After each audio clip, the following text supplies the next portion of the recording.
ஒரு ஊர்ல மாமியார் ருக்மணி அம்மாள் தன்னோட பூஜை வேலைகள்ல மூழ்கி இருந்தாங்க. மருமகள் ஜெயா சமையலறையில சுறுசுறுப்பா வேலை செஞ்சுட்டு இருந்தா. ஆனா அதே சத்தமில்லாத அமைதிக்குள்ள ஒரு பெரிய புதையல் எங்கேயோ மறைந்திருந்தது. அது வெறும் வைர அட்டிகை மட்டும் இல்ல, ஒருத்தர் நம்புற அந்த உறவும் தான். ருக்மணி அம்மாள் பூஜை முடிச்சிட்டு அவங்க ரூமுக்கு போனாங்க. பீரோல இருந்த ஒரு மரப்பெட்டியை கொண்டு வந்தாங்க. அது ஒரு பழைய நகை பெட்டி. இன்னைக்கு கோயிலுக்கு போகணும், அந்த வைர அட்டிகைய போட்டுட்டு போனா நல்லா இருக்கும். அப்போ நகைப்பெட்டியை திறந்து உள்ள பார்த்ததும் அவங்க முகம் மாறியது. அதிர்ச்சியில பார்த்தாங்க. உடனே ருக்மணி மருமகளை கூப்பிட்டாங்க. ஜெயா, ஜெயா, உடனே இங்கே வா, என்ன ஆச்சுன்னு பாரு. அப்ப ஜெயா சமையல் வேலைய அப்படியே போட்டுட்டு பதட்டமா ஓடி வந்தா. என்னத்த, என்ன ஆச்சு? ஏன் இப்படி பதட்டமா கூப்பிடுறீங்க? ஏதாவது பிரச்சனையா? அதுக்கு ருக்மணி, இந்த நகை பாக்ஸ்ல இருந்த நம்ம வீட்டு வைர அட்டிகை காணோம். நேத்து ராத்திரி வரைக்கும் இங்கதான் இருந்துச்சு, இப்போ இல்ல. நீதானே நேத்து ராத்திரி இந்த ரூம்ல இருந்த, நீதானே துணிகளை அடுக்கி வச்ச. இப்படி ருக்மணி கேட்டதும் ஜெயா அதிர்ச்சியில உறைஞ்சு போய் சொன்னா, அத்த, நான் அதை தொடவே இல்ல. சத்தியமா சொல்றேன், நான் ஏன் அதை எடுக்க போறேன்? என் மேல உங்களுக்கு நம்பிக்கை இல்லையா? அப்ப ஜெயாவோட புருஷன் அருண் அம்மா கிட்ட வந்து, அம்மா, என்னம்மா சொல்றீங்க? ஜெயா அப்படிப்பட்டவள் இல்லைன்னு உங்களுக்கு தெரியாதா? உன்னை தவிர வேற யாரும் இந்த ரூம்ல இல்லையே, அதான் எனக்கு சந்தேகம் வருது. நான் சொல்றேன், நீதான் அதை எடுத்து எங்கேயாவது பத்திரமா வச்சிருப்ப. நல்லா யோசிச்சு பாரு, பொய் சொல்லாதே. இப்படி ருக்மணி சொன்னதும் ஜெயா கண்கலங்கி அழ ஆரம்பிச்சா. அப்போ மாமனார் சங்கர் அமைதியா வந்து, ருக்மணி, ஏன் இப்படி அவசரப்படுற? நல்லா தேடிப்பாரு, எங்கேயாவது வச்சு மறந்துருப்ப. ஒரு சின்ன சந்தேகம் அது ஒரு அன்பான உறவுக்குள்ள பெரிய வெடிப்பை உண்டாக்க ஆரம்பிச்சிருச்சு.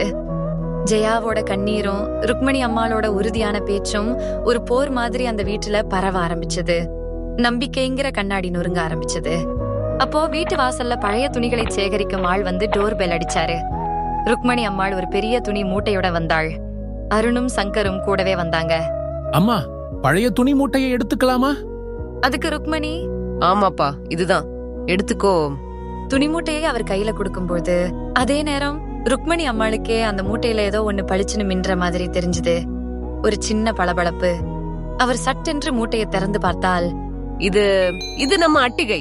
ஐயோ, இது எப்படி இங்க வந்தது? அருணும் சங்கரும் அதிர்ச்சியில ருக்மணி அம்மாளை பார்த்தாங்க. நேத்து ராத்திரி பழைய துணிகளை அடுக்கும்போது ருக்மணி அம்மாள் நகை பெட்டியை எடுத்து பார்த்த போது அவர்களுக்கு தெரியாமல் அந்த வைர அட்டிகை பழைய துணியில விழுந்துருச்சு. அவங்க கவனக்குறைவால நடந்த ஒரு சின்ன தவறு மருமகள் ஜெயா மேல பெரிய பழிய போட்டுடுச்சு. இப்போ உண்மை தெரிஞ்சதும் அவங்களுக்குள்ள ஒரு பெரிய குற்ற உணர்ச்சி பரவ ஆரம்பிச்சது.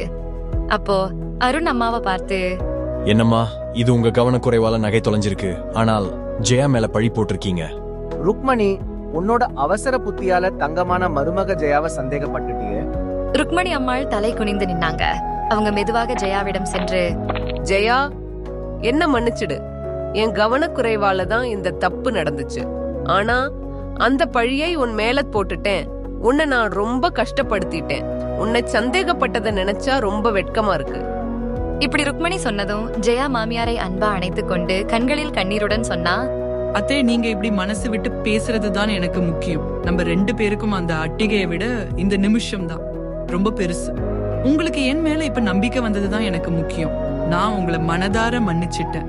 இதுல எந்த வருத்தமும் இல்ல. நீங்க எங்க அத்தை இல்ல, எங்க அம்மா மாதிரி. முன்னாடி சந்தேகத்தோட இருந்த ருக்மணி அம்மாள் இப்போ ரொம்ப மென்மையானவங்களா மாறிட்டாங்க.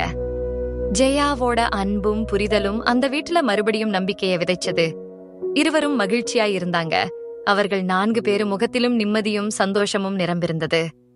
ஒரு குடும்பத்துல சந்தேகத்துக்கு பதிலா நம்பிக்கையையும் கோபத்துக்கு பதிலா பொறுமையையும் கடைபிடித்து வாழ வேண்டும்.